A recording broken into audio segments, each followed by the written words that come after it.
has fed.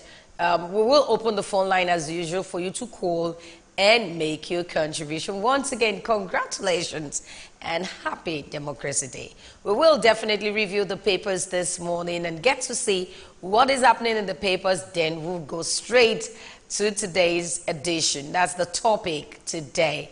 Well, I want you to be part of this, and I want you to also, when you listen or when we begin discussion, for you to contribute and make your contributions known, prefer a solution, and tell us what you think we need to do. Because when we're talking about democracy, we're talking about uninterrupted, uninterrupted rule. And so we will look at it and look at how some people sacrifice their lives, they are honored, and all of it. So it's going to be fun this morning. We will go on this break, and when we come back, we will start with the newspaper review. Please stay with us.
Welcome back. It's the newspaper review segment, and this morning we want to start with the Daily Trust. And this says here, Presidency and PDP raise panel over grievances. The Presidency and members of the new People's Democratic Party, the NDPD, bloc in the ruling All Progressive Congress have resolved to set up a 9-man panel to look into the grievances of the group, sources told Daily Trust last night. The resolution was reached at a meeting held between Vice President Yemi Osinbajo and the leaders of the NPDP at the Akinola Aguda House in the Presidential Villa, Abuja, yesterday. Sources at the meeting said the 9-man panel would look into all the issues raised by the NPDP members on a state-by-state basis and prefer solutions. Well, we all know that that is it, the NPDP with all of these issues, and also the APC. In the papers in the Daily Trust, we have IBB, democratic governance polarized along ethnic religions lines. We also have here Disco owe 112 billion for electricity in the first quarter 2018. National Assembly most corrupt arm of government, Jega. This is another one coming from Jega, saying that National Assembly most corrupt arm of government. I don't know why he came to that conclusion, but this, you know, Jega has been silent for some time now, Professor Jega, and now he's coming out to say this. The immediate past chairman of the Independent National Electoral Commission, Professor Itaru Jega, has accused the National Assembly of being the most corrupt arm of government. He alleged the lawmakers sought for bribes to carry out their constitutional duties.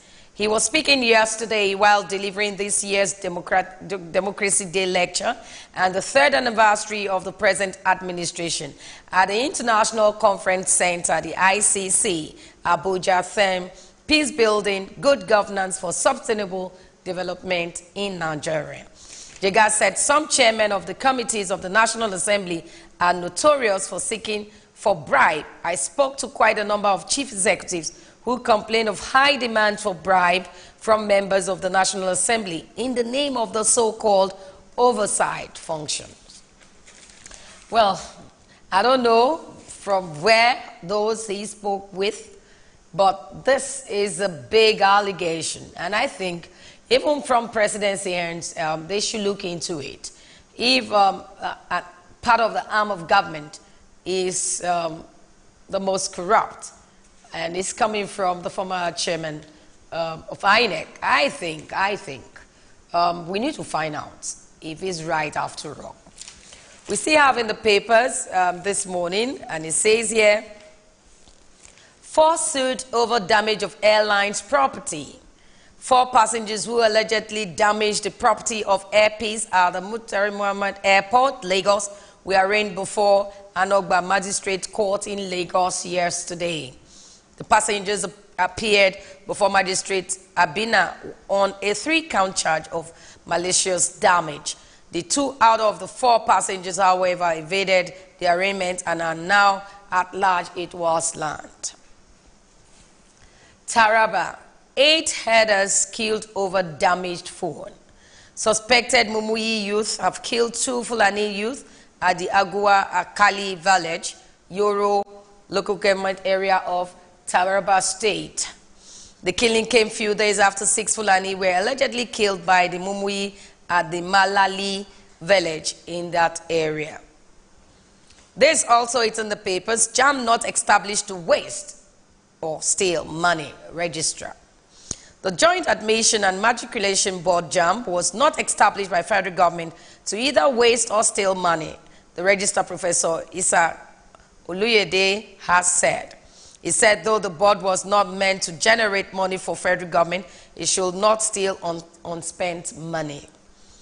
Oluyede said this in Benin yesterday while reacting to insinuation that JAM has turned into money-making machine for the government. You know, when you look at JAM, look at all of the issues coming up from JAM and how they've really helped in managing their funds according to them, one will begin to ask questions. Peace Corps bill not dead, ACO. The National Commandant of Peace Corps of Nigeria, Dixon ACO, said all hope is not lost in the passage of the cause bill by the National Assembly. ACO, while briefing the press in Abuja yesterday over the recent rejection of the bill by members of the House of Representatives, said the Peace Corps bill was not dead as widely publicized, but still alive and on course. Well, we have to move away from the Daily Trust and we take some stories from the Nation newspaper. In the Nation newspaper this morning, it says here, Buhari, there will be prosperity. And here you can get the full text of the President Democracy Day broadcast. You can get it there. But it says there will be prosperity. And I pray that there will be prosperity. Well, the phone lines are now open. You can call and make your contributions.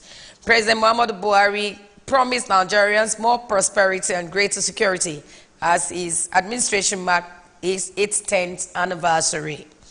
He also urged Nigerians to remain steadfast and to keep faith with the administration as we remain committed to peace building and good governance to deliver the best of dividends of democracy.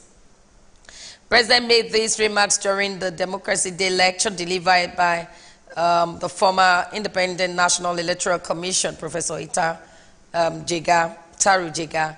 It is with the theme, peace building, good governance for sustainable development. He said, there will be prosperity.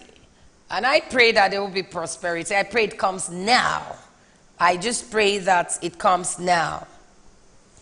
We also have in the papers this morning, EFCC secures 303 convictions in 5 years. Court remands ex-governor ministers for fraud. Simbas of Congo DR forced Eagles to draw. And we have here Tinubu hails Falana Ajibade on birthdays. Emefiele, don't buy dollars above 360. I am so interested. And so once it's above 360, he says we shouldn't buy it. And if they refuse to sell, what do you do? It's a question.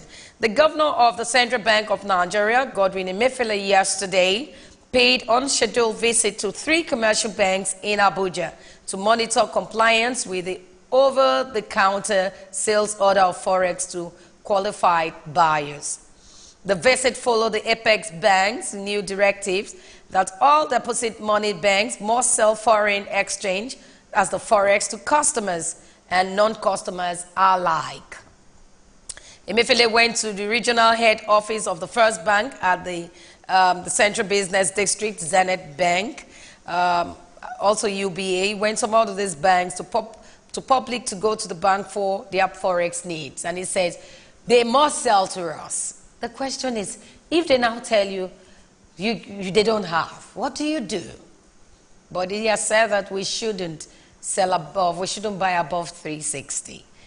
I'm going to read this particular one. If you are a customer, you give them details of your account, they debit your account and give you foreign currency. If you're not a customer, you give them your card or you transfer money into the bank and you will release the foreign currency to you. But the question is still the question. If they refuse, what do I do? That's the question. If they refuse, how will I get forex? What will I do? Okay, we also have this one. How agric is bouncing back. On the 3 years of President Muhammadu Buhari's administration, the agric sector has witnessed a dramatic transformation. The sector looked good to drive the ongoing economic diversification. This report was from Daniel Esset. You need to read more in the papers. And the Nation newspaper, Politics, says today, and it says, how Buhari has fared in 3 years. It's a question, and that's what we're going to be doing today, where we want you to talk, call in, and tell us what you think this government has done in 3 years. Away from the Nation newspaper, we'll go pick the Punch this morning. The Punch this morning says, National Assembly members notorious for bribe taking. Jiga, we got that story here. And I want to take this one. It was part of the broadcast this morning. It says here, I will sign not too young to rule bill in few days. I wanted to say hallelujah to that, at least. People will now know that young people need to mount that stage. President Muhammadu Buhari has said that he will, in few days, sign into law the not too young to run bill. The president made this promise in a nationwide broadcast in commemoration of the nation's Democratic Day early this morning. He said, in few days to come, I will be joined by many promising young Nigerians to sign into law not to run to rule bill.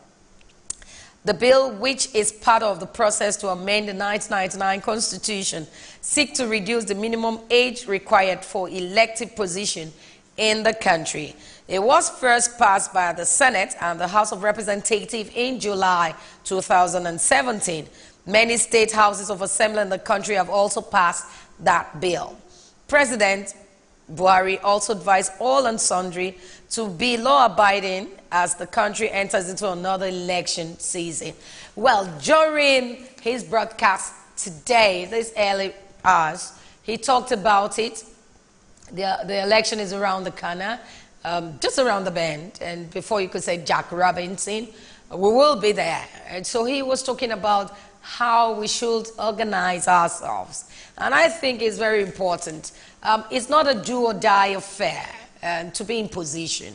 It's not everybody that will be there anyway, but you can also give advice. You can also help out by organizing it well. Let it be a fair elections. Very important. Conducting yourself and your word, members of your word, conducting them well. It's very important that we do this. We also have in the papers this morning, Buhari addresses Nigerians today. President Muhammadu Buhari will on Tuesday, which he has done, according to the statement on Monday, he said he's going to address Nigeria. He has done that this morning. Okay, we have this one, Democracy Day. ADP, LP rates Buhari's administration low. Two opposition political parties, the African Democratic Party and the Labour Party, have rated President Muhammadu Buhari's administration low in terms of achievement in the last 3 years. The national chairman of the ADP, Sani Yagbagi, and his counterpart in the Labour Party, Abdul Salam, who spoke in separate interviews in Abuja on Monday, said Nigerians had yet to fully benefit from democracy. Yagbagi, who spoke first, said, if you look at the value of Naira, which is the measure or the determiner of productivity of the economy, if anything has gone down, and by the day, it's going down by the day. So democracy has not really brought much to the people in terms of improvement of the economy and in terms of economic impact on the people. Well, I don't know your take, and that's his stuff, that is, but we'll just move ahead and take another story in other papers this morning. Finally, we'll take the New Telegraph, and it says, Jega, danger looms for 2019. It sounds really frightening. And the writer here, we have loads of different writers here. This says, ex-INEC chair decries hate speech, political violence. We have here, Masop kick as IPOB declares May 30th as sit at home. And the writer says, ACF1 South is governors. Don't obey group. And this other one says, Aboying urges resident not to obey group. Federal government, states squandered $670 million security votes annually. And I'll just read that, and that will be the last one we'll take from the newspaper review. And the writer says, Transparency International laments diversion of public funds. Transparency International, a global anti-corruption body, yesterday alleged that the federal and the state government in Nigeria will be expending an estimated $670 million in respect of security votes in the build-up to the 2019 election. Most of the estimated $670 million of security votes is disbursed by the state government, with federal spending making up only $51 million. However, tracking expenditures designated as security votes in 2018 budget, which is yet to be signed into law, reveals a lot about the shadow nature of the funds and their likely destinations. Well, you need to get hold of these papers to read more on that story. But it says again, federal government, states squander $670 million security votes annually. And a question is coming. Today we're going to be doing loads of questions. And we say we don't have money? Okay, this is where we end this segment. We'll go on this break. And when we come back, remember, we're looking at Democracy Day. How far have we failed? We'll be right back.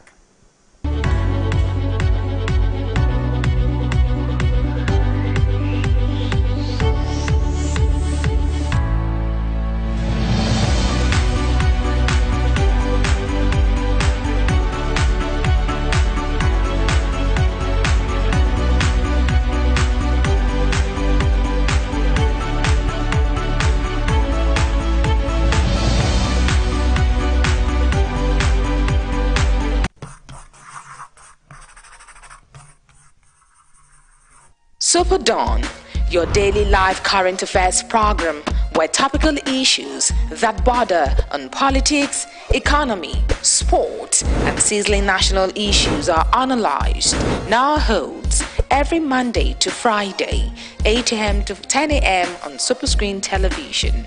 Let your voice be heard. Join us.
Ginger is a very popular spice that is used widely in cooking and can be processed in a variety of ways. It has quite a unique flavor and is an ingredient used in many savory foods. It also has long been used as a remedy for various ailments, whether alone or in conjunction with other herbs and spices. And researchers continue to show just how effective it can really be. Ginger has several benefits as it contains a compound known as 6-gingerol. The compound has so far shown that it might be able to slow or even stop cancer cell growth in prostate, pancreatic, and ovarian cancer. If abnormal or damaged cells are able to start growing out of control, then a cancer may occur. An early test indicates that ginger could hold the key to the treatment. The good news for nausea sufferers is that ginger has been shown to be quite effective at relieving the symptoms. Nausea can be very unpleasant symptoms and can have a variety of causes. Ginger has long been used by sailors as a remedy for seasickness and can also help patients recover through nausea symptoms after surgical operations. Many people have difficulty controlling their blood sugar level. If there's too much sugar in the blood, very serious complications can occur. Studies have shown that consuming just 2 grams of ginger powder every day can reduce blood sugar levels by 12%. It can also make improvements of around 10% in the long term. It has also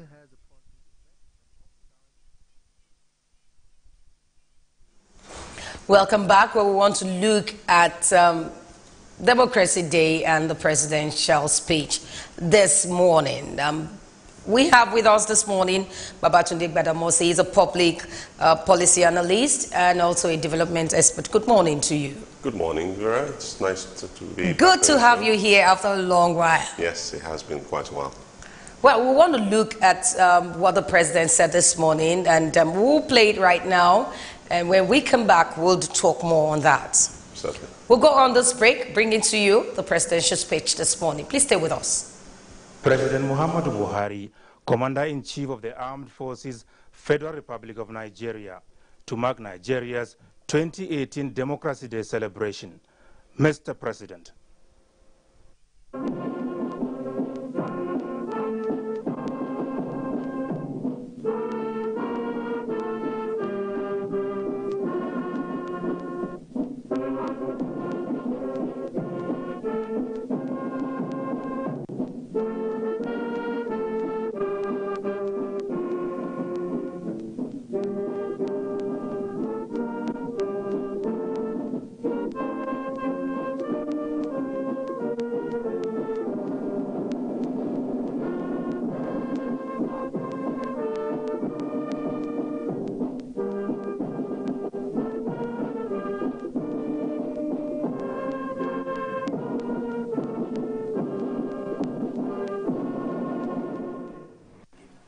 My dear Nigerians, today marks the 19th year of our nascent democracy and the 3rd anniversary of this administration.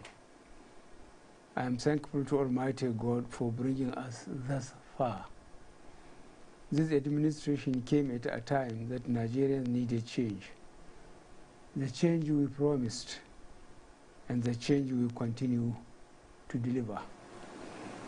We have faced a lot of challenges on this journey, and Nigerians have stood by us in achieving the 3 cardinal points of this administration, namely security, corruption, and the economy.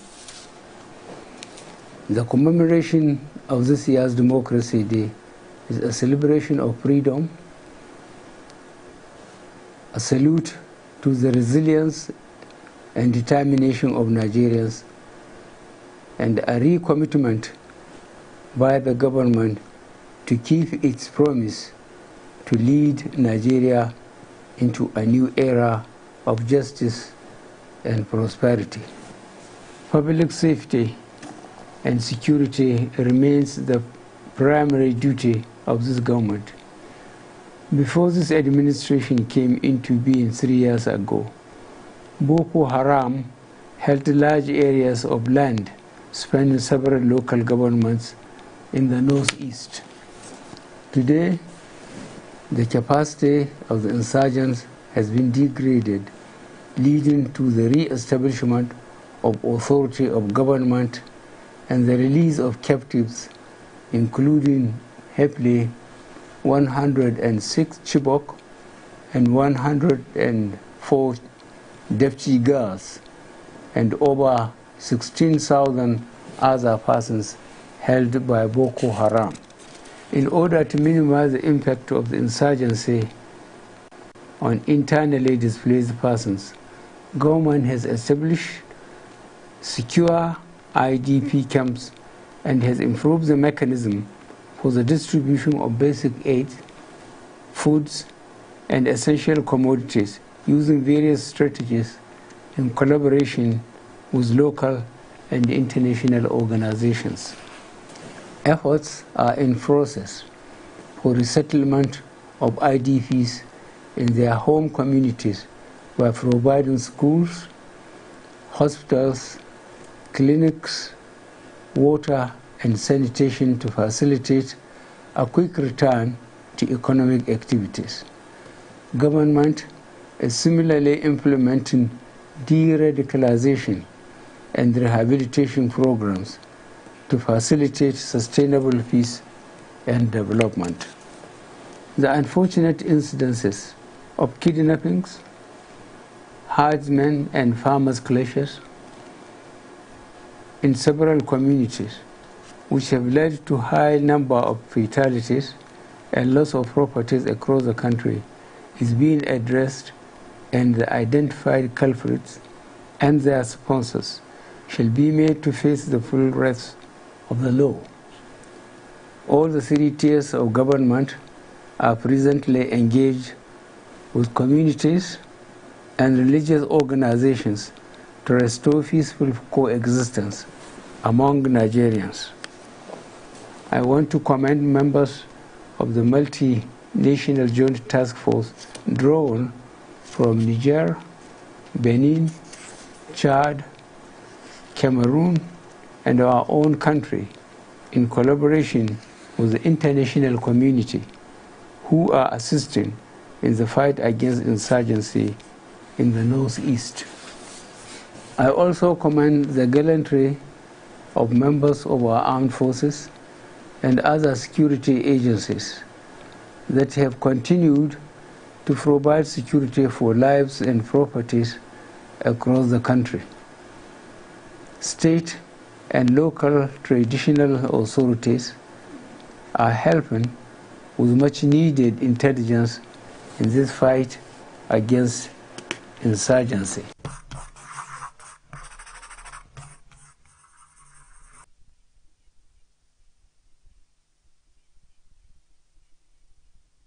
SuperDawn, your daily live current affairs program where topical issues that border on politics, economy, sport, and sizzling national issues are analyzed, now holds every Monday to Friday, 8 a.m. to 10 a.m. on Superscreen television. Let your voice be heard. Join us.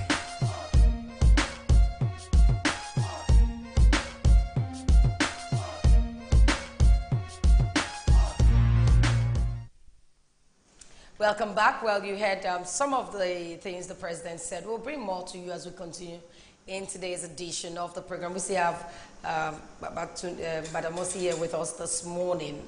You heard what the first said. I want you to give a scorecard to this administration. Much as I consider myself more of an optimist, in these things, I really struggle to find anything positive to say about this administration over the last 3 years. Whilst the Boko Haram threat has been somewhat blunted, and I say somewhat advisedly, the scourge of Fulani terrorists herdsmen across the country has been intensifying. Just yesterday, a seminary in Taraba State was attacked with a clergyman murdered in cold blood, children injured, other clergymen also injured by herdsmen insisting that they wanted to graze their cattle in the premises of the seminary, that wherever they saw grass, they would graze, irregardless of who owned the property. Now, what does that say about security of life and property in a country with aspirations to becoming one of the top economies in the world?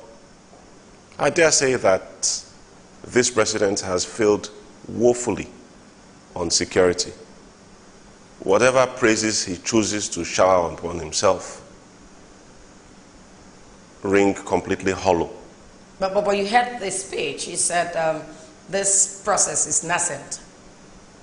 So it means it's growing, it's developing. I don't know exactly what he means by that, but the fact remains that the highest number of Nigerians killed outside of wartime has happened in his administration. We are not ostensibly in a conflict, in a declared war. Yet, Fulani cattle rearers go from village to village, from hamlet to hamlet, from town to town, killing, maiming, massacring, especially farming communities, as if the agenda is to starve Nigerians by killing those who provide our food. Okay, I don't know your take on that security when it comes to economy, because during the speech you talked about the inflation rate that has continued to decline. You are a businessman as well. Tell us about that. I've never heard anything so untrue in my life. Inflation rate, the first area to measure it in a country with the population of Nigeria, would be in the area of food. And I think everyone will agree with me that food has not become cheaper in his administration. It was in the Buhari administration that we first heard of the situation of tomato being more expensive than apples. It was in the Buhari administration that we saw the price of rice gallop from 8,000 naira a bag in December 2014 to 22,000 naira a bag by December 2015. And by December 2016, we were talking about 28,000 naira for a bag, a 50-kilogram bag of rice. Now, he talks about in his speech about the increase in production of rice, and 90% of the rice consumed in Nigeria is now produced at home. That's a blatant lie. If you put that against the background of Fulani cattle herders going deliberately after farmers, you begin to wonder whether the rice he's talking about is being grown in the sky and not on the ground in this same Nigeria where Fulani cattle rearers are slaughtering farmers. I don't know who gives this president his information, but whoever it is, they deserve to be prosecuted and jailed. Okay, he also talked about our educational sector that has really moved up a bit. Maybe you need to react to that as well. I really don't know where to start. Is it the insecurity in the schools, where Boko Haram and Fulani cattle rearers are entering into primary schools, driving their cattle into the classrooms? Is it where cattle are grazing in the grounds of the University of Abuja? Is it where the education sector has fallen flat on its face and we cannot boast of any reasonable research work emanating from any of our institutions, higher institutions of learning across the country, especially the government-funded ones? Is it the strikes by academic workers? I mean, I don't know where this president is getting his information from. It sounds like it's like 4-year-old information coming from the Jonathan administration. Data coming from the Jonathan administration seems to be what they're using as, their current data. Okay, are you saying that you cannot pinpoint one thing this administration has really impressed you with? Nothing. Okay, in the speech, he talked about not too young to rule bill that few days' time is going to sign to law. Well, what about that? Was that his, did he move that bill? Was that an executive bill? It wasn't. Yes. It was a private member's bill. Okay, and I believe it was passed by the House of Assembly, by the National Assembly. House of Representatives, yes. By the National Assembly, yes. And he really doesn't have any option than to, sign the bill, or else, his veto will be overridden in the House, because young Nigerians are more than him. I know he said that whether the youths like it or not, he's going to be re-elected in 2019. Well, the youths, the lazy youths of Nigeria, I'm sure will have something to say about that when the time comes. Okay, looking at our democracy, how developing is democracy in Nigeria? What would you describe it since 1999, uninterrupted democracy? What would you say about it since 1999, up to date? Democracy was interrupted in 2015, yes, when President Buhari was elected, because since that time, all the principles that have been nurtured, that have been grown over the 16 years leading up to his election, have been turned on their heads. Now you have elections that are not conclusive. Now you have government-sponsored violence in the midst of elections. You have security agents openly attempting to rig elections and caught on camera doing that with no sanctions, no consequences whatsoever. This is the first time in the history of Nigeria that such blatant cheating will be happening and nobody is doing anything about it, especially when there is clear evidence of this cheating. I refer specifically to the Rivers State elections that took place a couple of years ago, where electoral officers were being threatened by security agents, by a particular security agent who is known, obviously now very infamous. But the president keeps harping on about his ability to, grow democracy, which is not really happening. Democracy is dying under President Buhari. That's very clear. If you say it's dying, what would you talk about corruption when he came in? He said he was going to fight corruption, and we saw where some people begin to hide monies everywhere in the tanks, everywhere in the farms. Well, I don't know. There was never any. I'm going to allow you to talk. Would you say that he's not done well in that area, one of his agenda? I think corruption has been one of the most spectacular failures of the Buhari administration. They have failed to fight corruption. They have succeeded in growing corruption. Right there in the villa, we had a key member of the president's staff, using his own, a company to which he was strongly affiliated and had very strong interest, obtaining contracts to cut grass to the tune of 500 million for IDP camps.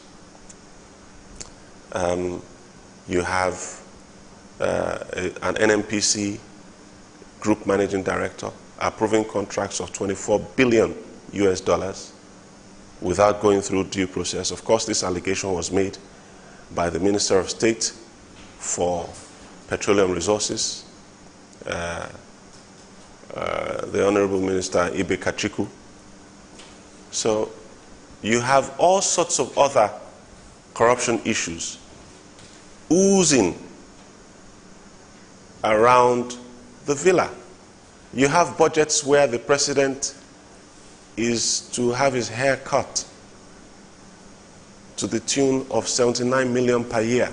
79 million naira. I mean, what kind of barber, what kind of equipment is the barber using you've spoken to spend 79 million? I use really expensive barbers. I actually do. And sometimes I have them come out to give me a haircut. To do a house call, they charge me 10,000 naira. Now, if I were to get a personal haircut at home, a house call, once every week for 52 weeks in a year, that would amount to the princely sum of 520,000 naira. Yet our president wants to cut his hair for 79 million. I really don't understand that. Some people will say that is even too high for people to cut their hair for a year, 500 plus. But all the same, some people have a different view concerning what you've said. But we're going to play the presidential speech and we'll be right back. President Muhammadu Buhari, Commander-in-Chief of the Armed Forces of IDPs in their home communities by providing schools, hospitals, clinics, water and sanitation to facilitate a quick return to economic activities. Government is similarly implementing de-radicalization and rehabilitation programs to facilitate sustainable peace and development. The unfortunate incidences of kidnappings, herdsmen and farmers' clashes in several communities, which have led to high number of fatalities and loss of properties across the country, is being addressed, and the identified culprits and their sponsors shall be made to face the full wrath of the law. All the three tiers of government are presently engaged with communities and religious organizations to restore peaceful coexistence among Nigerians. I want to commend members of the multinational joint task force drawn from Niger, Benin, Chad, Cameroon, and our own country in collaboration with the international community who are assisting in the fight against insurgency in the northeast. I also commend the gallantry of members of our armed forces and other security agencies that have continued to provide security for lives and properties across the country.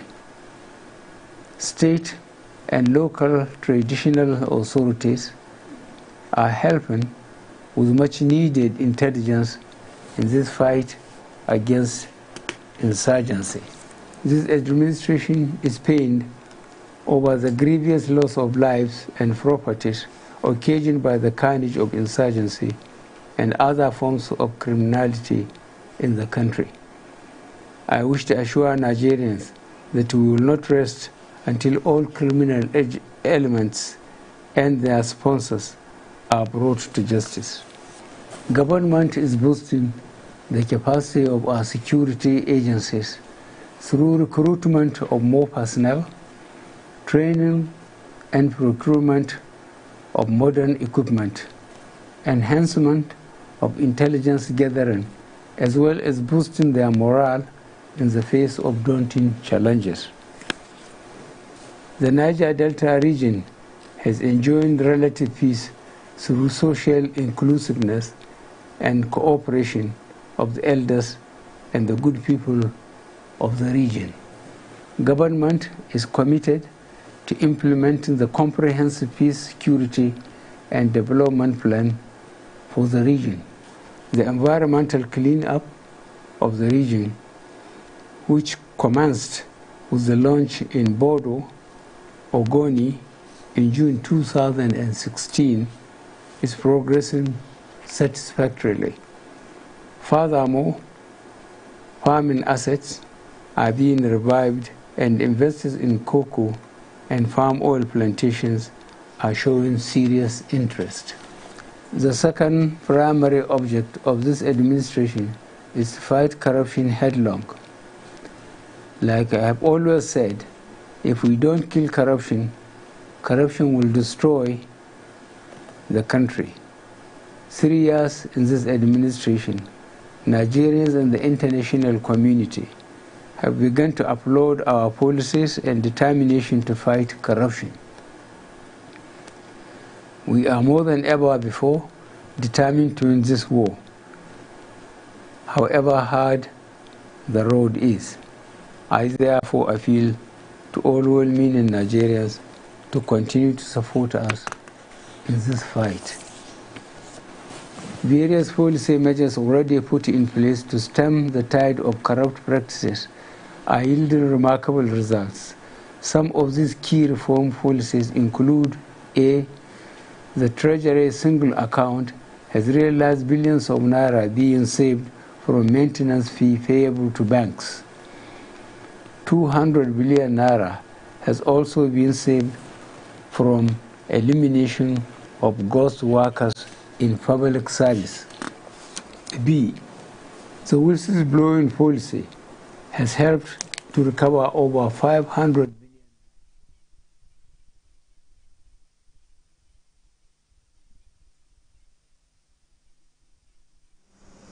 Welcome back. Well, joining us, we have Dr. Segun Musa, transport planner. Good morning to you. Thank you very much for having me here. And I also know that he's a politician, so I know that it's the right guest for today. You saw the presidential speech. We started from the beginning where he talked about security and capacity building, getting more people into the force. What's your take? Maybe I should just tell you first, give us your scorecard. 3 years. Yes, thank you very much. It may interest you to know that having had Mr. President scorecard, and we only need to extract one by one the messages that he has actually delivered to Nigerians. First and foremost, my own observation after extracting the whole content is number one is a speech of hope. Hope in the sense that analyzing those sectors that he has actually dealt with. Maybe we need to start from security. Security. Yes. It may interest you to know that before Mr. President came on board, security has always been a major problem of Nigeria. And I can remember vividly, during the time of President Jonathan, he actually introduced the highest votes to security, especially in the aftermath of Boko Haram insurgency. And since then, it has always been like that, increase in security vote every year, a budget. And believe me sincerely, the government has actually explained in details, despite the fact that we still have people that will actually criticize the government, which is a normal thing. It is expected that every individual somewhere have a positive understanding of the comments, and while some will have a negative understanding. Let's take it from the area of security. Insurgency has never, in the history of Nigeria since the beginning of Boko Haram insurgency, has never been dealt with the way this administration has actually done, and continuously improving on ensuring that we are able to keep them at check. Before now, the Boko Haram dominate virtually all the northern parts, communities everywhere. But today, they are now limited to what we call guerrilla warfare, where they can just tie bombs on few people and they tell them to go to the public place to explode it and things like that. That's what we have now. Majorly, all the communities are actually dominated by insurgents group before now has actually been taken over, and people are now residing there. It may interest you to know there was a time that virtually we have all these camps here and there. People can return back to their community. But as we speak today, everybody have actually returned back to their community. You mean everybody? Everybody has returned back to their community, and with the exception of only few, minor here and there. And the government is trying to ensure that every particular area is actually sanitized to the level that people can confidently go back to their normal life. Because when you're looking at security challenges we've been experiencing in this part of the country before now, it's interesting to know that it has been very, very bad, that even investors find it very difficult to even come to the country to invest. Taking security aside, we go into the economy. If you look at the Nigerian economy, it has never been as good as it is today. We've been running an economy I call intellectual fraud economy before now. The in thing is government of the day actually throw a lot of money, legal money is in circulation. And if someone can wake up overnight and become a billionaire in dollars the next day without working hard for that money, definitely you have a lot of illegal money circulating everywhere. Take for instance, a minister is able to get something like $10 billion without working hard for it. He shares $5 billion with the wife. The mother, $1 billion. The mother meets the village women, share same. So are you and saying, the money continues circulating. What this administration has come to do is to make sure there's sanity in place. You need to work hard to earn your living. okay, are you saying now the economy is robust? Yes, it's improving, not Well, robust. is the economy okay? If you listen to what Mr. President is this said, economy right now in Nigeria okay? it's better than where we're coming from. Really? But I have to go back to what I must say. When we started, we said the scorecard for security and economy, no for you. But you've heard what Segun Musa just said, Dr. Segun Musa said. I appreciate everything the good doctor has said. Thank you, sir. However, I wish to counter a number of his assertions. The first one was that insurgency has never been fought in the history of Nigeria the way it's being fought now. That's totally untrue. Completely untrue. The Shagari regime fought the Maitatsine sect to a standstill and destroyed them completely and utterly. I remember that. Many people my age will remember that. The Kaduna uprising, where Southerners were being slaughtered like fowls in the street during the Babangida administration, lasted for about 3 days. By the third day, the Babangida administration moved in the army, challenged the terrorists, people who we thought... I'm going to hold you on there just a minute. Yes. We'll come back to that, but there's a caller. Hello, good morning to you. Hello, good morning. Good morning. Happy Democracy Day.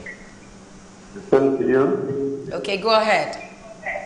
Please, I heard the President's speech this morning, but I was somehow confused because before now, I heard that the new people that to include that are police officers or police people in our country must go through some, well, I say, some examination. And I saw that Arabic, the people must have other 40%. Maybe I don't know what to call it. Is this they must know it's 40% or something like that. So I don't understand. Do we all know how to speak Arabic? I don't know. A population of 186 million people or more than. Now the people that will be involved in police something will know how to speak Arabic. Okay. I don't know what is it. What's the meaning of it? So I want you to please help me to. Okay, before you go off. I don't understand it. Okay, before you go off, can you give us a scorecard? What percentage? Yes, can you tell us those things that the president has done well and the ones you think he needs to improve on? Okay. What I know is that by the grace of God, the government of this time is actually trying, but we are still lacking behind. Seriously. Okay, thank you so much. No time for that. Yes, you were speaking before he called. You talked about the examination and where it was Arabic was included. Obviously, yes. Obviously, there is a complex. There's some kind of inferiority complex at play here. It's bad enough that we're even having this conversation in English language, because obviously we were colonized by the Brits by force. For us to now suddenly submit ourselves for recolonization by the Arabs, because that's what this amounts to. The idea that our public institutions, our top security agency, should be conducting examinations for promotion in Arabic, when Arabic has never been a major plank of our school curriculum from day one.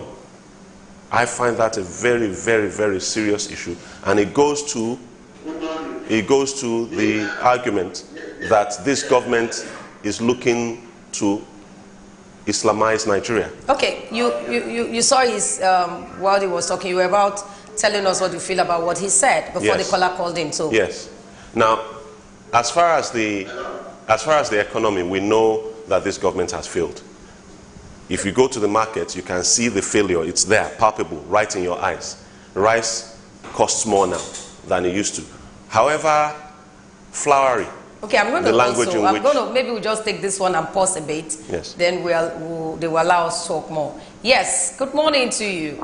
This is Henry. My name is Henry. Henry, go ahead. Good morning to you. I just want to make my contribution to this very discussion regarding security. Is Henry still there? Security. Harry administration has done something regarding that security aspect. I know they have done a lot in terms of security aspect. In terms of insurgency, they have worked a whole lot in that insurgency aspect. But in the aspect of Fulani herdsmen, I cannot categorically point out what they have done. They have not taken reasonable steps that may convince Nigerians that this is what these people are doing regarding Fulani herdsmen that are going to and fro from one community to the other to kill innocent souls, other people in cold blood. They have not done anything in that regard. In the aspect of economy, I find it difficult to point out what they have done. Regarding the transportation, I can't really point out. And in the aspect of this voters registration, in fact, they are making it difficult for people to register. It is very, very difficult, which is not encouraging in this very present democratic okay, thank you. We've gotten that so that we can allow other people to make their contributions. They need to go back. Thank you so much. Yes. Okay. Before he comes, because it's transportation you talked about also. So I was saying on the economy, there is no way you can dress it up. You know, you can't lie about the economy. There is no English, there is no academies with which you can dress up economic failure. Economic failure is right there in our faces. But we can see it in our marketplaces. Several times that is because of the previous administration that they maxed all the. I have to argue that they knew what was happening in the previous administration. That is not to lend any credence to their allegation. That is not to say that they're telling the truth. Okay? Whilst I strongly disagree with their assertion that is to do with the last administration, irregardless of that, they knew what they were getting in for when they put themselves up for election. Buhari has tried 4 times or 3 times previously to become president of this country. Did he not know what he was going for? Did he not have any data? Why did he keep running for elections if he didn't know how to manage the economy? You wanted to say something. Yes, thank you very much. Let me start with the area of the training, the security training. I'm a student of security, and it may interest you to know that the new world order, when it comes to security, has gone beyond the conventional types of security training we do have those days. If you look at most of the global environment now, we are faced with this security threat from Arab nations. I'm going to hold you on there too. I will allow you, but let's get this caller. Hello, good morning to you. Yeah, good morning. Yes, go ahead. Yeah, my name is Harry. Harry, go ahead. We have listened to the presidential address. We need to hear you. Hello, can you hear me? Hello? Yes, go ahead. Yeah. We have listened to the president and even the discussants in the auditorium today. It's very clear that when one wants to be objective in the evaluation of the Buhari administration, you have to take a look at the previous government and where we started from. In terms of the economy, it's very obvious that the economy is picking up. And you just have to be resilient and be keeping faith with the government. In the area of security, Even the world over, it's not possible to decline billion insurgents within a few days. It has to take consistent effort by the government and the faith of the people. And I'm thinking that probably the JTF phenomenon that was used in the North should be adopted in some of the Fulani estimate issue, because that is the gray areas in the security for now. Okay, thank you so much. We want the government to actually put in more effort. And then the area of the transportation, there's a lot of things that government is doing that will take a little time to manifest. So we have to be optimistic and keep faith with the government and keep on praying to God and do our own best. Security forces cannot be everywhere. And that is the area that the local leaders have to come into play to organize. Okay. Thank you, Larry. Thank you so much. So we can allow other people. Yeah, yes. Let me quickly say, the conventional system of security training now has gone beyond the former hold order. The in thing now is, number one, as a security person, because most of the security threat comes from the Arab nations where they speak Arabic. It behoves on us, we are not out of the global village. It behoves on us to allow our security people, especially when they are going outside the shore of this country for security assignment. They need to understand the language of the people they want to go and engage. If you don't understand, how do you know what they're talking about? How do you know their strategy? It behoves on us to prepare our own security to meet the international. Go to America, go to Britain, go to all developed nations around the world. They learn other people's languages based on the threats that the world is facing. So we are not, the security are not saying we want to train people on Islamic. Arabic is a language like English, like French. We are not experiencing trade from the Western world, from French-spoken country or Greek or Latin. We are experiencing majorly the trade are from the Arabic nation. And we say, look, it behoves on us to prepare our own security too, to understand this language. So within our own context here, the Boko Haram, they speak Arabic. Our own security must be able to understand what they're talking about. Shouldn't we be informed first before just bringing it to us? Shouldn't the public be informed? Look, you say, when you are writing an exam, nobody will set exam for you in Arabic if you don't have basic understanding of Arabic. You must have gone through the training. And again, talking about the headsmen. The headsmen, I'm not a spokesperson for the government, but I'm just telling you as a security expert as well, that what the government is trying to do in security as regards to headsmen is, number one, they are trying to x-ray who are the headsmen attacking. Are they genuine headsmen? You know, Boko Haram, because they are now almost being defeated, can disguise and have some few cows and fomenting troubles here and there. It could be another strategy for them. Government wants to be sure who are the headsmen. Are they genuine headsmen? Are they people disguising? Are they politicians from other fashion that wants to discredit the government? Government cannot just sweep into action and begins to kill every individual. It behoves on a responsible government to be able to x-ray in between who is a criminal and who is not a criminal. So you're saying that going for an examination without being told and you met Arabic language? That is not true. That is not true. So you're saying it's a propaganda. Okay. I'm a security expert and I can tell you it's not true. Whoever is spreading that propaganda needs to bring it to the table. Let's see how examination was set without having any training on such content before it's been set. Let me just round up on the headsmen. The issue of headsmen, what government is trying to do is, number one, government is trying to identify who are the headsmen. Are they the genuine headsmen that goes with wood stick with their cow, or the Boko Haram or politicians that are actually sponsoring people to kill, to spoil the image of the government? A caller waiting. Sorry for keeping you waiting. Good morning to you. Hello, good morning. Good morning. Go ahead.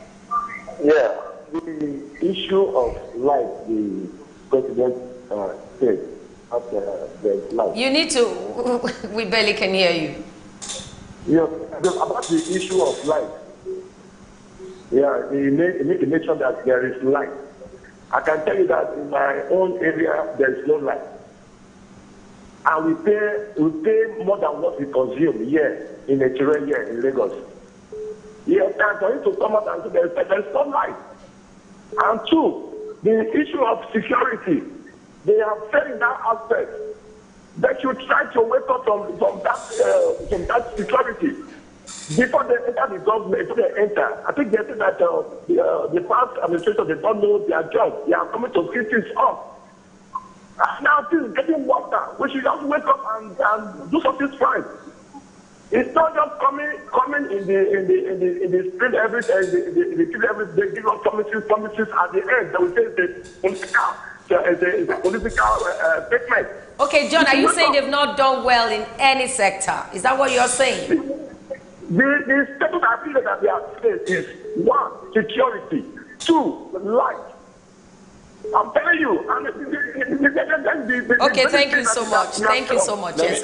We need to wrap up. If you look at what the government is doing presently on electricity and the power generation, you will appreciate that the government is actually improving. It may interest you to know we still have some few challenges here and there in some cities, but majorly is unlike where we're coming from. Before now, almost the whole country are more or less not enjoying the level of electricity we're enjoying now. And government is trying all the best to ensure we improve in this capacity of generation of electricity. Mr. President, I've said it. Look at the megawatt we are coming from 4 point something to 7 point something now. But definitely distribution is another thing.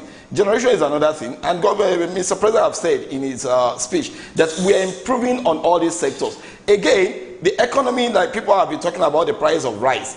We are coming from a background of when we import everything we eat, like Cotonou. We operate our economy like Cotonou economy. And the reasonable, responsible government have come in place and said, look, we cannot continue running a system that's supposed to be advancing and descending. Let's ensure we're able to build our capacity in the area of foods. Before now, there has been a lot of litmus tests. People like, okay, let's import to complement the local consumption. But this government was able to take the bull by the horn and say, look, we have the capacity to generate and have a capacity that can satisfy our local consumption. Not even going to export consumption now. For what cost? Reasonable cost. At a reasonable cost. Okay. Now, what we are looking at is, number one, the government wants to ensure we build our capacity in agriculture. Now, what we're doing now, we are enjoying 90% of our consumption of rice, for instance, as a case study. Unlike before that, what we consume locally as our own manufactured rice was just about 10%.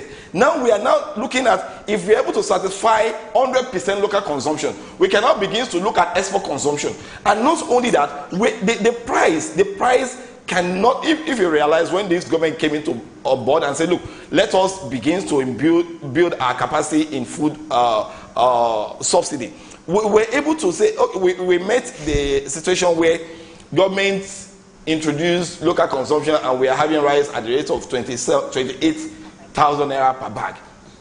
Along the line, within a short time, government was able to build a large capacity. The rice has gone to 40,000 now. But and I can bet you within the shortest time. I'm going to allow you so that we continue. There's a caller, but I must say that we bought rice for 4-5 per bag before.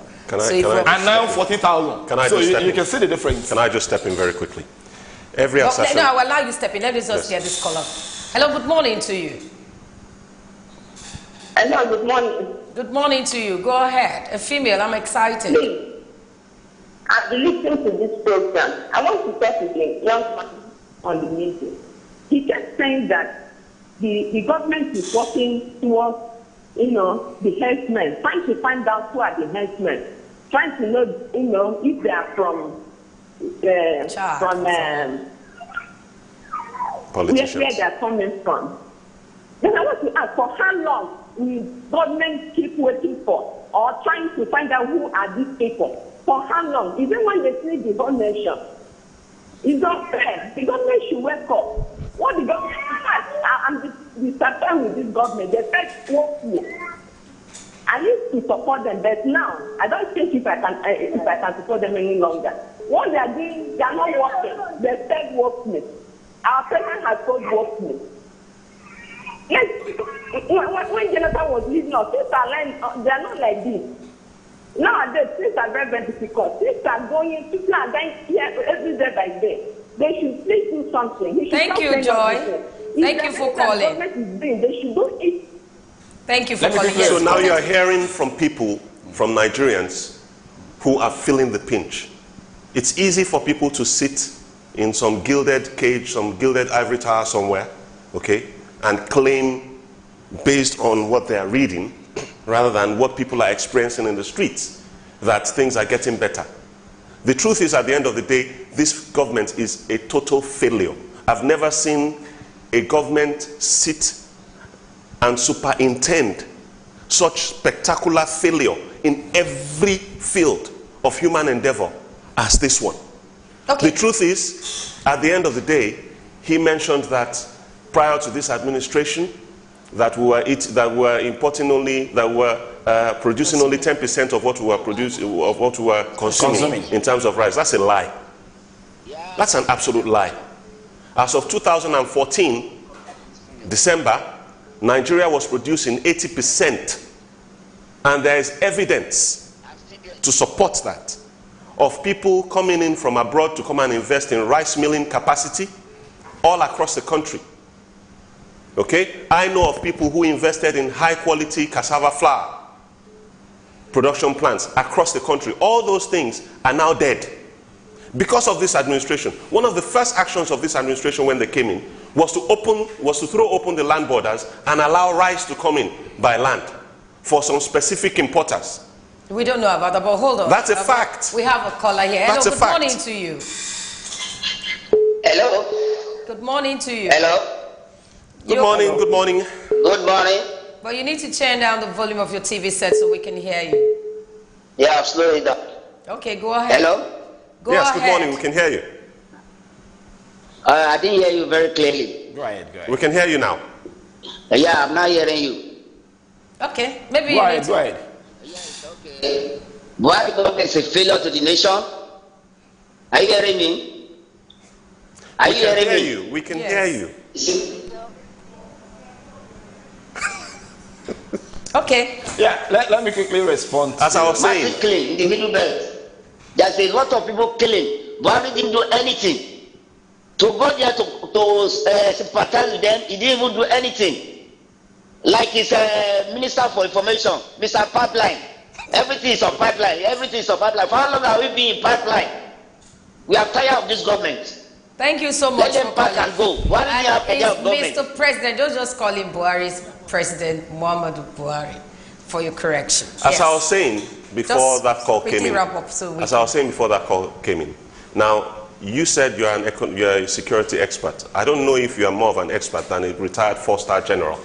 Lieutenant General Theophilus Danjuma recently called on Nigerians to get arms and defend themselves against the herdsmen. This administration, since the inception of this administration, there have been countless massacres. Is it Agatu? Is it Uzuawani? Is it Ogun East? Is it Ijebu-Igbo? Is it Oke-Ogun in Oyo State? Is it in Delta State where they killed the monarch? Is it in Zamfara State?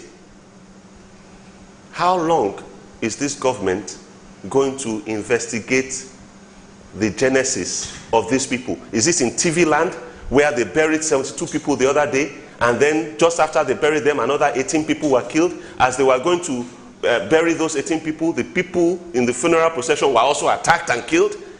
Is it in Taraba State where just a few days ago a seminary was invaded? Maybe you need to answer you. No. I need to finish, please. Yes. I need to finish. So what I'm saying is that it is clear.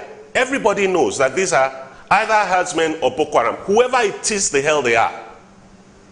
The security agencies have to step in, and there are rampant allegations.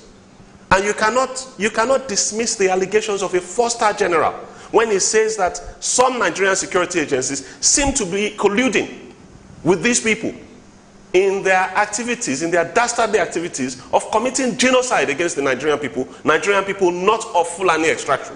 Especially in Kaduna State, it's been the same. On the Jos Plateau, it's been the same. So we cannot continue to hide under the niceties, the diplomatese of saying, oh, the government is trying to investigate. After how many years? 3 years? Okay, 4 you react years? to it, but before until you all react, Nigerians I are have to dead? get this Or caller until all and non-Fulani Dr. Nigerians are dead? Is that when the government will now Hello, know who they are? Good morning to you. Yeah, I'm Gideon from Monifan. I want to ask the doctor. He said that he's an expert. He spoke about Nigerian security, talking of his How long, I just want to go by the way Joy went, how long will it take the government, you as an expert, how long will it take you to identify whether it is foreigners whether it is politicians, whether it's Boko Haram members, and you see fellow Nigerians being killed on a daily basis, how long will it to become that? Okay, thank you so much. No time for that. Yes, thank you so much. Yes. Yeah, thank you very much. Let me quickly start from the angle of he mentioned retired General Danjuma. Yes. I won't actually say anything about retired General Danjuma. We knew when he was chief of the defense staff under Obasanjo regime. We knew what happened. And you see, one thing I have told people in security does not work the way an ordinary person would think. There's a lot of strategy involved in security. Security at the end of the day is about securing lives of Nigerians. The way it works, number one. The more people die, the more security is failing. Most of the killings we are experiencing now, number one. The more people die, the more there is a failure of security. I'll give you time. You cannot hide under any security niceties. If people are dying, security has failed. Allow him. He allowed you. If farmers are dying, food security is failing. This is the reason why food is becoming more expensive in Nigeria. They are killing the farmers. The yam will not grow itself. The potatoes will not grow itself. The rice will not grow itself. The tomatoes will not grow themselves. The only way they are going to grow is if there are farmers to take care of these things. And these people are going around targeting specifically farming communities. He allowed you. Let's allow him. Thank you very much. Attacking the food security of Nigeria. I am not interested in playing politics here. This is not politics, sir. With all due respect to you, this is not politics. I would like you to retract that, please. I would like you to retract that. I said me. Well, I'm not here to play politics either. I know you are not. I am not here to play politics either. I am here to defend the rights of Nigerians to stay alive. Nigerians must be able to stay alive. Gentlemen, I'm in charge here. Yes, just because we're running off, we'll allow you to talk. We need to be optimistic in most of our... Optimism is hard to find when you are surrounded by dead bodies. It's hard to find optimism. The truth of the matter is we've been experiencing crisis before now. We've been experiencing crisis that was confronted by governments. This is the first time a government will sit aside and refuse to confront people killing Nigerians. I'm going to give you time to wrap it up. Politicians and opposition will take every advantage of every I really dislike this reverse. To actually target there is this tactic that this administration uses, hiring people like this to come into the public space, to come and accuse people speaking their minds of playing politics. They cannot. The truth of the matter is, you cannot accuse everybody that is speaking their minds of playing politics. Nigerians are dying. Nigerians are dying, and it has to stop. We'll be right back. You know, it's Democracy Day. These things do happen. We'll go on a break. We'll be right back. No, let's be frank. Look. SuperDawn, your daily live current affairs program where topical issues that border on politics, economy, sport, and sizzling national issues are analyzed, now holds every Monday to Friday, 8 a.m. to 10 a.m. on Superscreen Television. Let your voice be heard. Join us.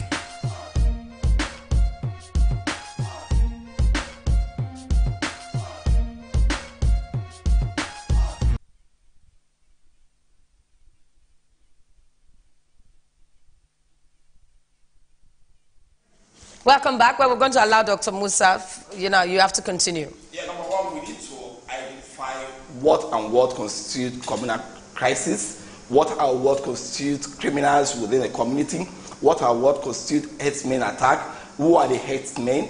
If government just take a snap judgment on every herdsman, at the end of the day, it's the same people that will say this government is committing genocide, is committing this and that. And if government is taking time to ensure, and the state government also need to assist in this area. After all, they have a security budget every year. They're supposed to help the federal government as well as other security operating within their state confine to identify which of these crises constitute communal crisis, which one constitutes that of criminal within the community, which one align with the courts. Like we experienced in one of River that the guy was actually caught in one of the eastern parts. If that one has gone without any findings, someone would have said it's herdsmen that killed those people in the church. So we need to distinguish most of these crises so as to be able to isolate which one falls in which area, and government will be able to deal with all this. Government is not sleeping. Government is not because we have a Fulani man as the head of affair of country, then he will allow Fulani to destroy his regime. No. Okay, but we're running off now. We are running off now. What advice do you have for this government? Yeah, my advice for the government is, number one, they should continue the good work. Number two, they should ensure that they get a feedback from the community. Government, there is no perfect government in any part of the world. People are bound to criticize government. When they criticize government, and that's one good thing about this regime. This regime loves criticism. If you criticize constructively, it will turn them around and bring the best out of them. I appreciate people like Mr.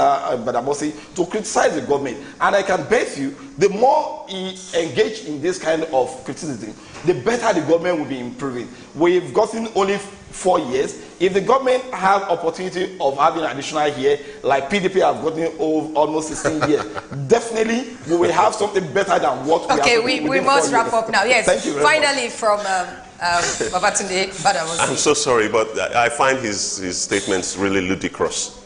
You know, first of all, from the point of view of security, which we must take extremely seriously, and we must remove every last vestige of politics from. Every Nigerian life lost diminishes all of us every so little more. Every single Nigerian life lost. So I find it very strange, and I'm saying this from the point of view of somebody who has a lot of passion for Nigeria and for Nigerians. Thank you. Okay? I find it very strange that we have an administration that has not bothered to actually give matching orders. Now listen to this. To give matching orders, okay, to the security agencies to engage whoever, whether they be herdsmen, whether they be Boko Haram, whether they be members of some communal cult or whatever it is that they may be, that engages in going into communities at night to kill, to burn, to rape, to loot Nigerians. The security agencies will be called and they will ignore. We know about what happened at the IDP camp in Ran, where Nigerian Air Force jets bombed an entire IDP camp. 250 people were killed. The plane bombed that camp 3 times. This is a failure of this government. Nobody has been prosecuted for that. We need to wrap it up now. So what I'm saying basically is this government should just resign and go.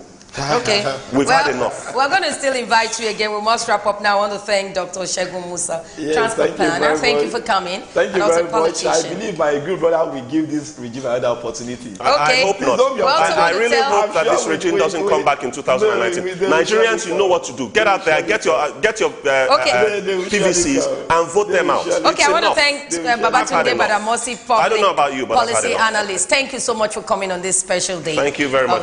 And I wish you happy Democracy Day. We have to still celebrate. Well, we'll go on this break now. And when we come back, it is sports time. Stay with us. We'll be right back.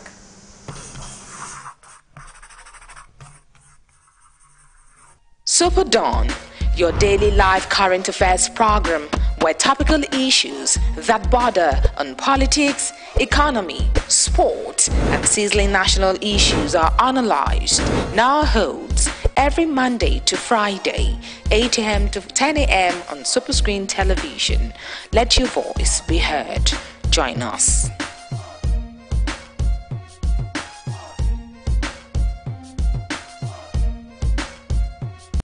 Your daily live current affairs program where topical issues that border on politics, economy, sport, and sizzling national issues are analyzed, now holds every Monday to Friday, 8 a.m. to 10 a.m. on Superscreen Television.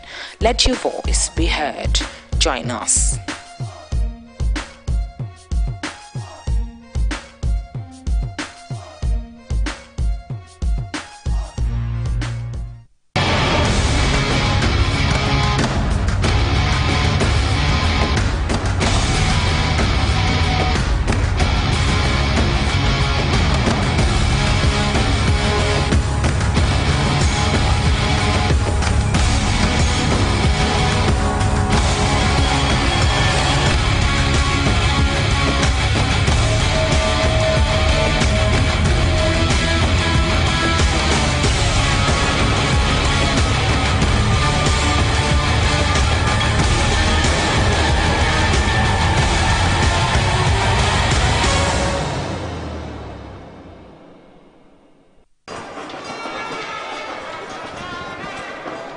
Nnewi was the venue as FC Ifeanyi hosted Rangers in an Oriental derby. Ifeanyi went into the tie on the back of a 3-1 win over Sunshine Stars, but that was only their second victory in 6. For Rangers, they have lost just once in 6 and were up to 7th on the log. They won the last meeting between both sides, but they found themselves on the back foot. Welcome back. It's sports segment, and I have OJ here with me. Good morning and happy Democracy Day. Yeah, good morning. Same to you. Good to know that our democracy is improving daily. Okay, we're praying that we'll have the best with time. You know, you heard the presidential speech this morning, talked about agriculture, security, economy, education, lots of sector. But look at sports. We were here today, Congo, Nigeria yesterday. I guess you talk about that this morning. Oh, sure. I mean, that's the latest thing in town. The World Cup around the corner, and that was more like the farewell game for the team. They should be heading to Abuja today en route England for the weekend friendly game against the Three Lions. But then yesterday, the game remains the talk for town. I think it was okay. We saw a few players that were supposed to see. The highest scorer in the league right now, Junior Lokosa. I think he had a decent outing. It was nice overall, and a few players. But then it's a World Cup, not for everybody. Okay. Some players have to go. Let me allow you so you guys can continue behind the camera, and I'll be right back. Thank you very much. This break is for sports. We'll be right back. It was the venue as FC Ifeanyi hosted Rangers in an Oriental derby. Ifeanyi went into the tie on the back of a 3-1 win over Sunshine Stars, but that was only their second victory in 6. For Rangers, they have lost just once in 6 and were up to 7th on the log. They won the last meeting between both sides, but they found themselves on the back foot early on and were almost behind on 19 minutes. But Tony Mswaka fired his effort wide. Ifeanyi went close again on 72 minutes when Yaya Kone's effort came back off the woodwork.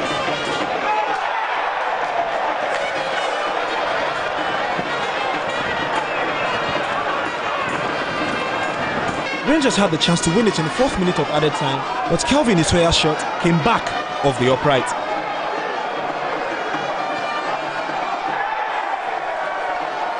In the end, neither side could be separated as it finished FC Ifeanyi 0, Enugu Rangers 0.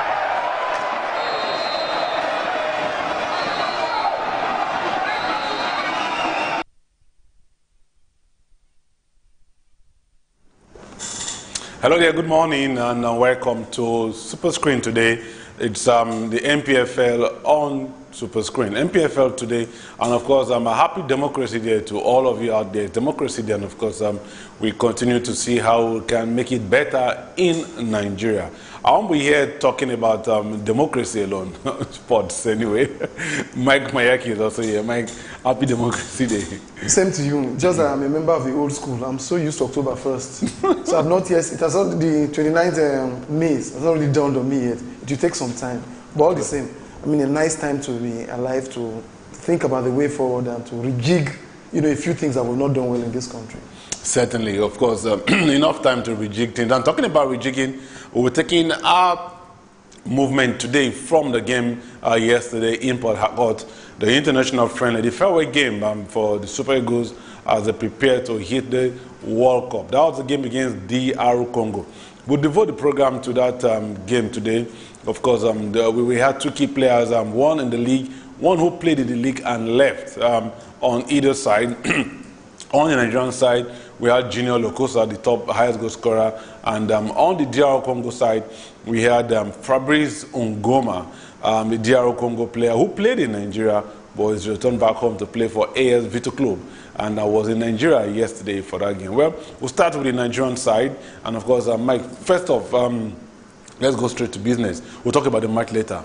Junior Lokosa, everyone had talked about him. Some people said they were going, a few friends said they were going to the stadium to watch just Lokosa. How did Lokosa fare to you? You left me confused a while. You said, let's talk about the game, then we'll get to business. I wonder what business we are going to apart from the game. Well, Lokosa did himself a world of good yesterday. Playing among the big boys, a lot of players they'll cave in, nerves. All the butterflies in their tummy will be turning left, right, up and down. But we didn't see much of that, or we didn't even see any of it. Save for a moment where he dived. I think he took a dive, because when I saw the replay, he wasn't touched. Incidentally, from the free kick, Super Eagles scored their only goal. That's where Ekong reacted quickest to the goal. So he was sort of instrumental to the goal. But having said that, I like his forward play. I like his confidence on the ball. I like his vision when with the ball. He didn't look out of place among those big boys. And that for me is the greatest, because it's not really easy. When you have to listen, you just got about 90 minutes to prove yourself. If you don't prove yourself, we'll kick you out. And given such difficult conditions, you do that, I think you've done yourself very well. Not just himself. He's done the MPFL a lot of good to show that, listen, we still do have some quality players in the league. Well, my question, Mike, people talk about the big boys, Do we have players in Madrid, United, Juve? I mean, why will anyone think that Lokosa won't just fit in? You see, I'll neither be here nor there. I'll say, you know why I say this? When we say big boys, it's not as if that they've gone to Europe overnight, they've become superstars. No. You see, there are a lot of things you learn out there in Europe that you get to know that we've got some way to go here. It has to do most of the time logistics. Look at the pitch we played that match yesterday. That pitch was terrible. It was only good for horse racing. That's not Lokosa. No, that's where I'm going to. You see, this is what makes these boys that come from there look good. Lokosa is used to playing on rough pitches here. No fault of his anyway. But most of those players were not at home. Most of our players were not at home. Most of those Congolese were. You notice where they were tossing the ball, bossing the ball game around. So the moment those boys go abroad, I've had many of our boys who go abroad, and when they come back, say, bros, Mike, be like to be ball with they play here. You wouldn't blame them. You can afford to go on a sliding tackle, and there will be no what we used to call monkey ash and the rest of them on your bodies. That is the condition of the pitches they have over there. You don't have many of them here. So, and you know, the bounce of the ball is very crucial. Your ball control, your passing, and the rest of them. So, you know, your feeding habits, you know, your orientation, time to wake up, time to do this, time to do that. But over here we feel, hey, let's go do this, don't worry, we're going to do it. A while back, I watched you guys talking to the coach of Niger Tornadoes, and he told them most of the things were motivational, most of the problems were motivational. Now, over there, motivation was not the problem. It's not the problem. But over here, it's partly the problem. So all of those things are, for me, what I said. And it's not every player here will know that, listen, let me stomach all of this. I know my ultimate goal. I should look beyond all these distractions here. Bad pitch, you know, your nutrition is not well taken care of. You know, you've got a game in 2 hours, and you eat heavy food, carbohydrates, and the rest of them. You eat fufu.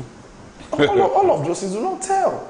So for me, that's just it. It's not as if that you're automatically in Europe, that makes you a super player. Yeah, because, okay, I mean, Eze left just after the Chan. I mean, does that make him a superstar? Because the general belief here is you play in Europe, that is the ultimate. Not even plays in Bulgaria. We know that Bulgaria is not among the top leagues in Europe. We know conditions. We know, I mean, no disrespect to Bulgaria. You cannot expect footballing conditions Bulgaria in Bulgaria from Africa, that's the truth. And Germany is like Armenia. Remember what our friend Jotet said about Armenia? Yeah. You know, so I mean, that's the way it goes. For me, I still look at Eze, a good prospect, as one of us. But what we're saying is that, but even in the Bulgaria, you see the modest conditions of even the small clubs. Even in France, Division 3, 4 clubs, you see the condition. So for me, those are how many of our top teams. Look at as superb as, permit me to say, as big as Rangers is in Nigeria. That's the word. As big as Rangers is in Nigeria, apart from their clubhouse. That's their where the players, you know, stay, the accommodation. Tell me another top thing they don't have, and that shouldn't be it. It really shouldn't be it. Yeah, they've got an office. I mean, is that just it? Do they have their own personal training ground? Do they have their own stadium? These are things you do. Do you have a place where you sell mostly your own kits? You know, you say, okay, you go to Ogui Road, go to this address in Ogui Road, that's our main headquarters. Whatever kit you want to have, bed sheets, Rangers, and a while ago, a few years ago, Moses and you know, were waving popcorns or water. Rangers popcorn. Where are those things today? But you see, all this merchandising should be done for a club. You see, these are brands that entrench you as a member of the association. Your key holder, this Rangers key holder. You know, I use it for my car keys. You know, these slippers have Rangers. Things like we don't have them. But even in those modest places, so all of those translate to proper organization. That for me is the main difference between. But basic skills, we've got them here. Okay, talking about basic skills, is football yesterday.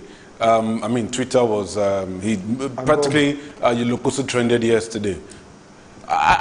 For me, my own hasn't been that. I'm not saying he should go to the World Cup. I'm saying he deserves to be in that 30-man list without being, without he showed it yesterday. Bending the hand of the coach. Out of that 30 men, in fact, in the 25-man list, you see, he left the pitch with his shoulders held high yesterday, just like Simi as well. You see, football is not about big name, it's what you do on the day on the pitch. Your reputation counts for nothing. The late Thompson always says it. That listen, ball don't know who pump out. Now who send a message, you know. That's just the basics. It's what you can do. And yesterday, the boy showed what he can do even on a bad pitch. Just to add this, some people will say, okay, he will go to the World Cup, talking about Iheanacho. But truth is, he didn't have a decent outing yesterday. Definitely, for quite a while now, Iheanacho has not had a decent outing. But we all know, see, I don't want to judge everybody. For me, you can know a good player, just by watching for about 5 minutes, he's on and off the ball runs. You can know. No, I've always known Lukosa is a good player, but it's a lot of thousands of other people just felt because he plays in the league, he doesn't deserve to be there. You will be making a very grave mistake if you want to judge things or events on social media. Because everybody, because he can read and write, no disrespect to anybody here, believes he is an authority in this. Now, if you tell them, listen, for the past 35 years, have you been doing this? Where have you been then? Have you followed the trends? Have you followed the system? Have you known have you known the conditions? Scientifically, you have some empirical evidences before you come to a proper answer, conclusion at the end of it. Have you followed these trends? So for me, it's very dangerous to use one match to condemn a player. But I think I can use a match to rate a player if it's good. But I cannot just categorically condemn a player. He didn't have the best of games. Same for Joel Obi. But that will not make me condemn them. Even Olaino, who was partly responsible for the penalty we conceded, I wouldn't blame him just for that. Because really, most of these players are used to playing in good pitches day in, day out. So they've come to a very bad pitch. It's going to take some adjustments. They'll play England in a few days' time.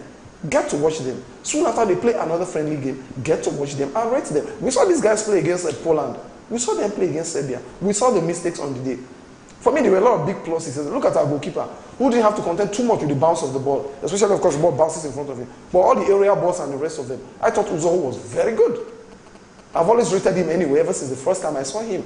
In my mind of minds, I knew that he's done and settled. Even though he hasn't got much experience at the big time, he's Nigeria's #1. That's what these coaches tell you. They say, listen, believe he's the goalkeeper, give him all the confidence you can. And that's what this man has done. On the program with the Super Eagles coach, offset, he said, listen, I've sent the assistant coach to go to his club and make sure they drill these boys and to make sure that he trains with the first team. That's what the coach told us privately. So I don't blame him. I mean, it's his job. He earns a salary. If the team does well, he takes the glory. And of course, if the team fails, he takes the flag. So let him do his job and rate him after the job. And from all facets, he's not hiding it. That listen, no disrespect to others, my goalkeeper for this World Cup is. Well, Mike, we have a caller from Ajengule, Dayo. Dayo Junior from Ajengule. Good morning, Dayo. Good morning, sir. Yeah, pleased to have you on the program MPFL today on Super Screen. Thank you very much, sir. Let's have your Actually, you are doing a good job. I'm just watching your program now, and I'm very fascinated to your comments. Actually, I really want to add that why not showing those movements of this boy? I mean, what he did yesterday, how he played the matches, and the match of that yesterday, so as to see his movement. Because some of us couldn't watch that match yesterday. Just want to enjoy how he actually played the match yesterday. Okay, you didn't see the game yesterday? No, I couldn't watch the match. Okay. That's why analyzing it, I am very much impressed. So please, can you give us the video clips just for us to see part of his movement in that match yesterday? Okay, Dayo. Beautiful movement. Okay, thank you very much, Dayo. We'll try to do that. Thank you very much for calling on the program. Well, that was Dayo from Ajegunle, making his own contributions to what happened yesterday, and of course, the program MPFL today on Super Screen. The numbers are on the screen. You can just dial us, call us, and we'll know let's have your own comments. Well, Dayo was saying he didn't see. Perhaps what we can do for now, before we get the clip, is just to tell him the lineup. Yeah. Francis Uzoho started in goal. Yeah. Then you've got number 2, you got Tyrone Ebuehi. He's just transferred to Benfica, yep. Which is good. And we had our Uibo wall. When we say our own Uibo well, that's Truth Ekong as well as Leon Balogun in central defense. Echijile started. That's in the left. Then the midfield, we have people like Joel Obi. You had you had, I remember you had Joel Obi there. You had Etebo, Ogenekaro, you had Kelechi, Iheanacho there. Then up front, you had Simi Wankwa and you had Junior Lokosa. Junior Lokosa. Those are the players that started. Later, other players did come in, like Ola, did come in, and the rest of them did come in. So for me, it wasn't a bad game to say. But then, the pitch was just what I felt was bad. And remember, a lot of players do not want to get themselves injured. The World Cup is just about 3 weeks away, and the worst thing that can happen to you is, you injured yourself and you're not going to play in the World Cup, because the World Cup does not happen every day. Every 4 years it happens. And a lot of players will give everything in the world to make a World Cup. Well, just to add, let Dio know that Moses Simon has been ruled out of the World Cup. He's not going to be part of the party. Sad. Yeah, so sad. He contributed to the qualifiers. One of the players that... remember, he scored in Cameroon. He scored an only goal. Yeah. He played 1-1 in Cameroon. Yeah. He went to the World Cup. Yeah, so sad one that Moses Simon will be out of the... Again, that will have... there have been rumors about him, about his leaving gang. Perhaps the World Cup will have just been the place to... Yeah, that would have been a ladder for him to propel himself, out of Belgium. But he still remains a good player. He's a little petite, but he's full of tricks and the rest of it. Full of energy. I don't think it's the end of the world for him. Yeah. Just some setback. You just dig deep and then overcome all of this. I've seen players that did not make it at the World Cup, but eventually, got their acts, right and even better after the World Cup. So it's just one of those hiccups along the way. That will not change anything from him. The Congolese are not going to the World Cup. The likes of Ngoma, of course, will not go. But then... Sorry, Mike. It's Democracy Day. In the spirit of democracy, let's give way to our callers. Samuel from Apapa. Good morning, Samuel. Good morning, sir. Yeah, pleased to have you on the program today, Samuel, on Democracy Day. I love your program. Let's have your contributions, please. I love your program. I'm really enjoying what you guys are doing over there. Thank you very much, Samuel. I really want to ask. I was expecting to see Nwakali play in the midfield yesterday. I didn't see him. Okay, Samuel, initially when the 30-man list was released, that list, so to say, is like the gate locked. Nobody can come in, but players can go out. So, Nwakali, fantastic player, but so sad that that list has been sent to FIFA. Not even my name can go in there, even if I do. But you're always a terrible player. Even if I do what we call Shagalo. That's the thing. So, no player can go, and you can only drop from that list, even if there are injuries. That's why it's a 30-man list. You bring in players, but not outside the 30-man list, and that's why we can't have Nwakali at the World Cup. But hopefully, the national team continues after the World Cup. It's not the end of the.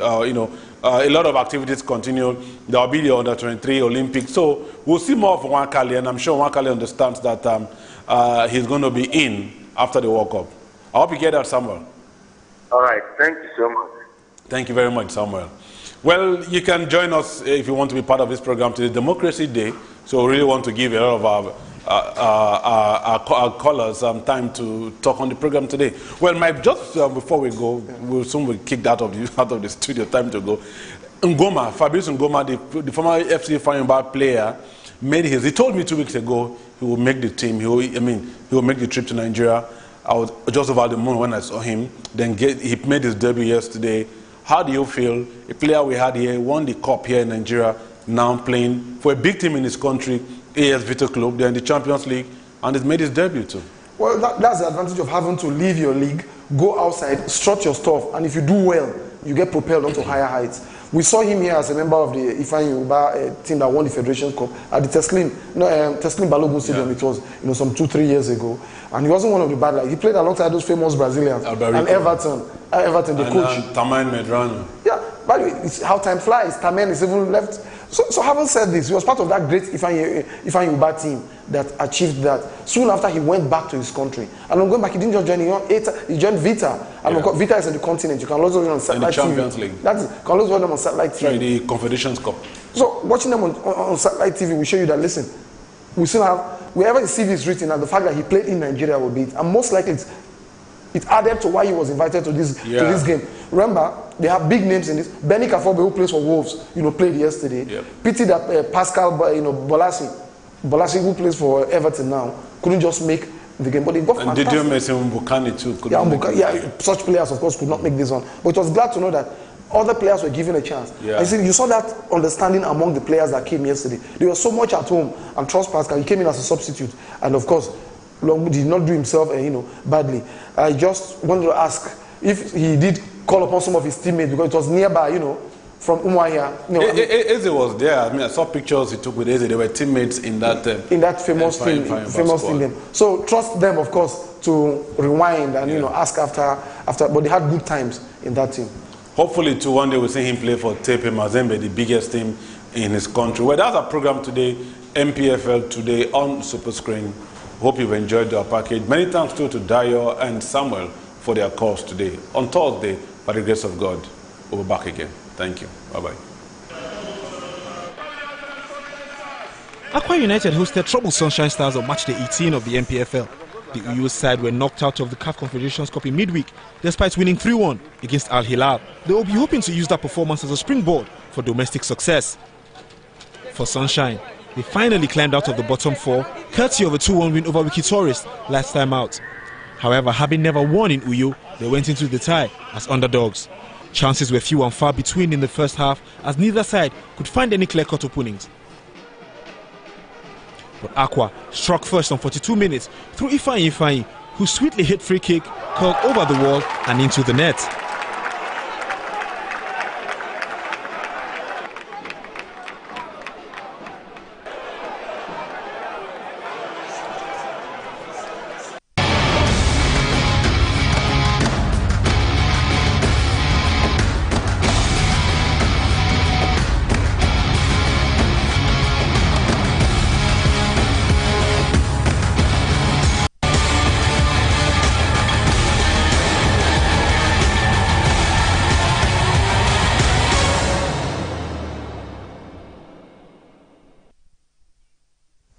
Welcome back. Well, we're rounding off today's edition. Yesterday, Nigeria played a draw, and I guess that right now they'll be on their way to Abuja, and where they will take off. Well, we want to see how the competition goes, how the World Cup will go, Russia 2018. I can't wait to see the outcome of Russia 2018.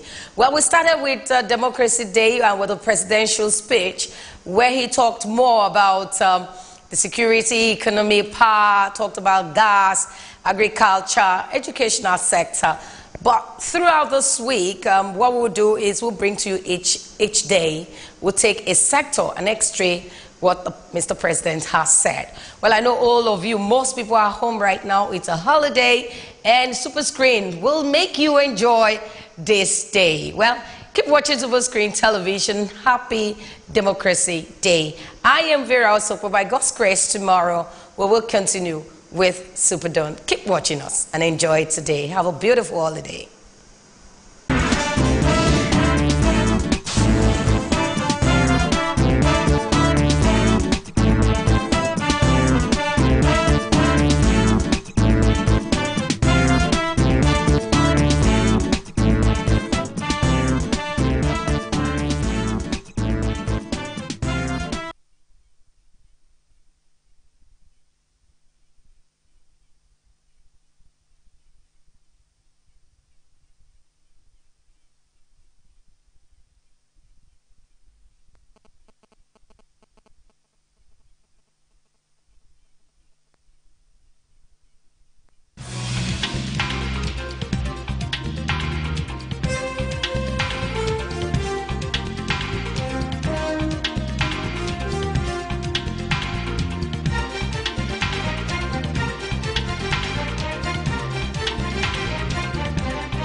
Coming to your screen soon, the Motivator Challenge, followed by Malta Guinness. The Motivator Challenge is a high-energy, exciting